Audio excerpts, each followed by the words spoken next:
সুন্দর যদি কারা হয়ে থাকে তাহলে পুরুষ জাতি সুন্দর হয়। আচ্ছা, কেন পুরুষ জাতি কেন? পুরুষ জাতি ভগবান ওদেরকে বানিয়ে দিয়েছে যে সুন্দর যদি হও তোমরা হবে। মেয়েরা সেজে সুন্দর হয়, আচ্ছা, তার জন্য সাজে ওরা নিজেকে আরো সুন্দর বানানোর জন্য। তুমি সমস্ত জায়গায় দেখো, একটা ময়ূরের মধ্যে দেখো পুরুষ যারা তাদের পেঙ্খম খোলে, একটা বাঘ দেখো তাদের সুন্দর একটা চেহারা, ছেলেদের মধ্যে ছেলেরা অ্যাকচুয়ালি পুরুষ জাতি একদম সুন্দর, এরাই সুন্দর। এরা যদি গামছা পরেও থাকে তাতেও সুন্দর, এরা ন্যাচারাল, ভগবান এরকম ভাবে বানায়। আর মহিলারা কারা, এরা এত মেকআপ এসে ভালো শাড়ি এটা সেটা সমস্ত কিছু করে নিজেকে সুন্দর দেখানোর চেষ্টা করে, ঠিক আছে, এই জন্য ওরা সাজে।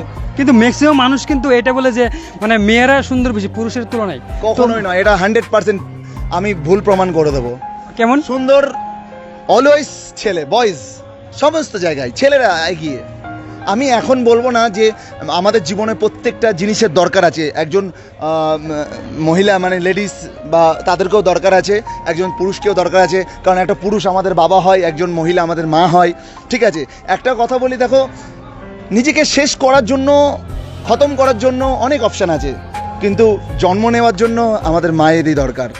মা ছাড়া আমরা জন্ম নিতে পারবো না, কিন্তু আমরা শেষ হতে পারবো যে কোনো অপশান দিয়ে।